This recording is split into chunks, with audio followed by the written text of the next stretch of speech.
No Maracanã, Flamengo e Vasco fizeram um jogo animado, divertido. O Flamengo saiu na frente com o colombiano Carrascal, mas depois o garoto Ryan, tem só 19 anos, foi lá e deixou tudo igual pro Vasco.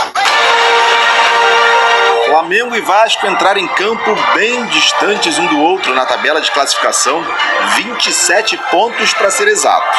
O líder do Brasileirão, Flamengo, ainda ostenta números impressionantes contra o 16º colocado Vasco num histórico recente. Nenhuma derrota no clássico em brasileiros desde 2015. Nos últimos 34 confrontos, só 2 vitórias vascaínas.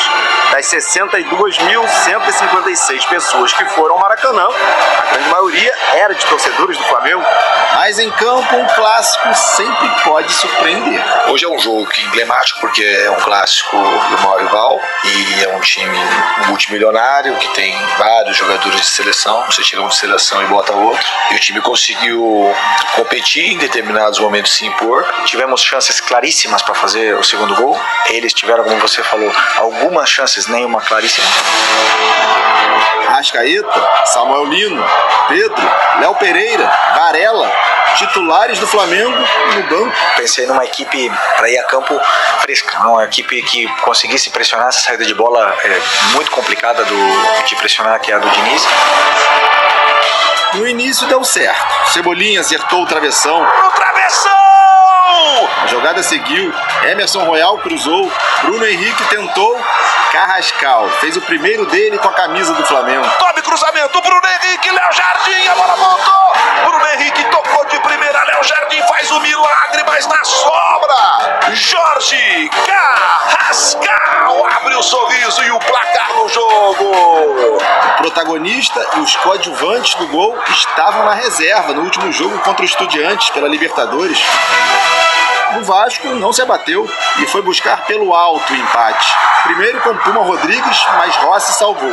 Depois com Ryan, e aí não teve jeito nem para o goleiro argentino, nem para Ayrton Lucas, que ficou a alguns milímetros de conseguir tirar a bola. Ryan!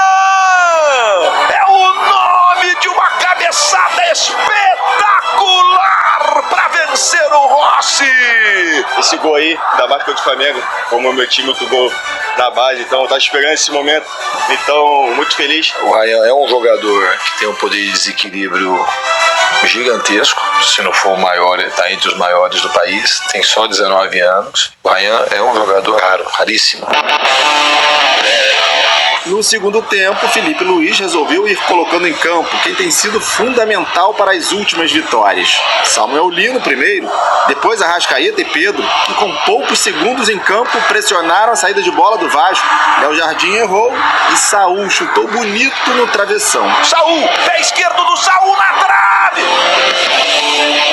5 minutos depois, Samuel Lino apareceu livre e tentou de cabeça. A defesa do Vasco se atrapalhou, Pedro não aproveitou e Léo Jardim salvou do jeito que deu. Do outro lado, Fernando Diniz também fez mudanças que fizeram o Vasco melhorar. Matheus França entrou bem e quase desempatou o jogo. Espalma Rossi! No fim, Pedro perdeu outra chance, ainda mais clara que a primeira. Olha o Pedro na cara do gol, jogou pra fora! A gente criou o suficiente para vencer o jogo e não fizemos gol. Nem a minoria vascaína, nem a maioria flamenguista tem motivos para sair satisfeita do Maracanã. O Vasco segue perto da zona do rebaixamento e o Flamengo vê a vantagem na liderança diminuir para o Palmeiras, que tem um jogo a menos. Não podemos achar que vamos ganhar todos os jogos aqui até o final do ano. É não entrar em desespero em nenhum momento, ter calma e tranquilidade que os tropeços podem vir. Com os resultados da rodada, o Vasco caiu uma posição. Está a 2 pontos da zona do rebaixamento. Mas a sensação de dever cumprido ficou no ar. Eu acho que a gente já está tirando essa diferença desde que eu cheguei aqui. A gente jogou com os times aí que estão na frente. A gente não... Eu tenho por característica, digo, o Vasco para mim é um time... A gente é campeão brasileiro? Não. O Vasco é gigante, então a gente tem que aprender a se agigantar dentro do Vasco. E depois desse empate aí do líder Flamengo, Palmeiras e Cruzeiro, que venceram na rodada, deram uma encostada na tabela, né? A boa notícia é que o Flamengo ainda vai enfrentar esses dois times em casa. E no Maracanã, o Flamengo ainda não perdeu nesse Brasileirão. Agora tem que virar a chavinha, porque na quinta-feira tem um jogão decisivo de Conmebol Libertadores lá na Argentina contra o Estudiantes. O Flamengo precisa de um empate para avançar direto para a semifinal da competição. Resultado ridículo do Flamengo. O Flamengo no Campeonato Brasileiro conseguiu deixar 4 pontos para trás, jogando com o Vasco da Gama. Com todo respeito à instituição Vasco da Gama, mas o momento do Vasco da Gama é horrível, terrível, pífio. O Flamengo não pode, se pensa em título, não pode perder 4 pontos, ou melhor, deixar de ganhar 4 pontos do Vasco. Nos 2 jogos, jogou melhor que o Vasco, não que tenha sido amasso, não que tenha sido um futebol lindo, maravilhoso, mas teve as melhores oportunidades nos 2 duelos, e nos 2 duelos ficou no empate. No jogo de ida, no primeiro turno 0-0 e agora 1-1. E no jogo de hoje, no Maracanã, eu vou ser bem sincero, tá? Eu sou um cara que eu respeito demais o Felipe Luiz, mas faltou coerência na escalação. Se ele a todo momento diz que o Brasileirão é prioridade, ele tem que botar o time titular. Ele tem que botar o time titular, nem que ele tire durante o segundo tempo. Mas a escalação que ele botou hoje, para mim, não dá a entender que o Brasileirão é prioridade. Não dá. E aí vamos para as atuações individuais. Vamos lá.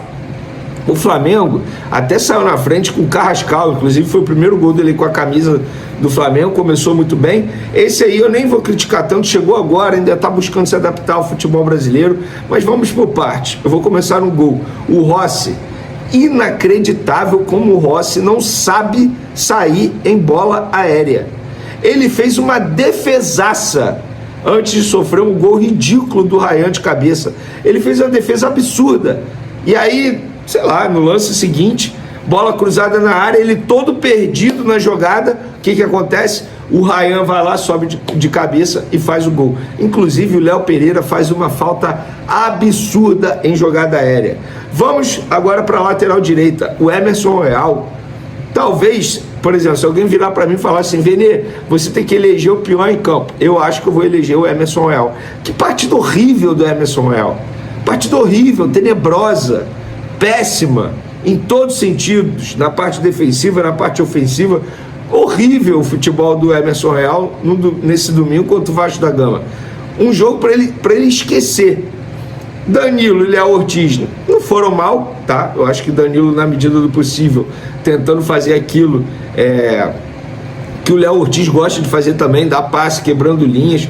Não acho que os dois comprometeram, acho que foi uma partida ok. Na lateral esquerda, eu não consigo entender a insistência em Ayrton Lucas, tendo o Vinha à disposição, sendo muito sincero.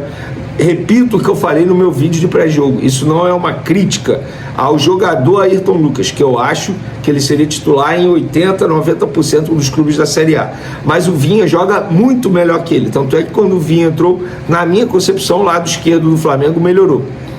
No meio de campo, gente, não dá mais para aturar, a palavra é essa, não dá mais para aturar o Alan jogando com a camisa do Flamengo no time titular, não dá mais. É um jogador inoperante, um jogador que não faz nada em campo. Ele não chega bem ao ataque, na parte defensiva também ele deixa a desejar. De verdade, eu não consigo mais entender a escalação do Alan e por que ele fica tanto tempo em campo. O Felipe Luiz não tira o Alan, é apaixonado pelo Alan. Por outro lado, o Saúl novamente fazendo uma partidaça. Eu vi gente criticando, vou discordar. Para mim joga muita bola, uma qualidade absurda, em todos os sentidos, a dinâmica que ele dá, chega bem no ataque, finaliza bem, inclusive ele botou uma bola na trave. Sério, gente, que jogada do Saúl nessa bola na trave. É um jogador que o Flamengo acertou em cheio na contratação, chegou muito bem. Então, para mim, eu acho que se eu tivesse que votar o melhor em campo pelo lado do Flamengo, seria ele, o Saúl, tá? No meio de campo, Carrascal, já falei ali, fez o gol dele, o primeiro dele com a camisa do Flamengo, mas depois caiu de produção no segundo tempo. Quando o Arrascaeta entrou, a gente pôde ver por que o Arrascaeta é diferente, joga muita bola. No lado esquerdo, Cebolinha, novamente jogando muito mal mesmo, assim, sabe? Não tem o que falar bem do Cebolinha, não faz nada de diferente. Tanto é que o Samuel Lino entrou, o time melhorou bastante do setor ofensivo. Tal como aconteceu no ataque. Bruno Henrique também, novamente. Péssima partida do Bruno Henrique. Não dá para ficar defendendo o Bruno Henrique. Bruno Henrique tá mal. Bruno Henrique está mal. O Pedro também tá vivendo uma boa fase, mas já eu vou falar sobre ele. Mas quero elogiar aqui pelo menos a entrada do Arrascaeta, que fez uma grande partida quando ele entrou no segundo tempo. Os minutos que ele ficou em campo, a gente pôde ver um Arrascaeta, porque ele é hoje o melhor jogador do futebol brasileiro, na minha concepção, tá? No Campeonato Brasileiro, sem sombra de dúvidas, mas no futebol brasileiro, em 2025, para mim, ele é o melhor jogador. Para finalizar, eu quero falar do Pedro. Gente, olha só, o Pedro entrou muito bem, dando dinâmica, fazendo bem o pivô, segurando bem a marcação, mas ele perdeu 3 gols em, 25 minutos em campo. Teve um que parecia soberba, que, se eu não me engano, ele era para dar de cabeça, ele foi dar de peito, tentar dar de peito. Gente, não dá para perder gol assim. Não dá para perder gol assim. Flamengo não pode perder pontos dessa maneira. Ah, mas não jogou bem. Mas foi melhor em campo e mereceu a vitória, na minha concepção. Eu estava no Maracanã e vi o torcedor vascaíno saindo feliz com o empate e o torcedor do Flamengo saindo revoltado com o empate. Por que isso? Porque o Flamengo empatar hoje com o Vasco da Gama é inadmissível. Ponto, gente. Isso não é falta de respeito com a instituição Vasco, não. É o momento do Vasco. E não que o Vasco tenha feito uma partida ruim, não. Dentro do possível, neutralizou o Flamengo. Inclusive, em alguns momentos foi até melhor ali durante o jogo. Chegou com mais perigo. Agora, não dá para o Flamengo, que busca o título do Campeonato Brasileiro, ficar empatando 2 vezes na mesma competição com o Vasco da Gama, que não vence o Flamengo há quanto tempo, gente?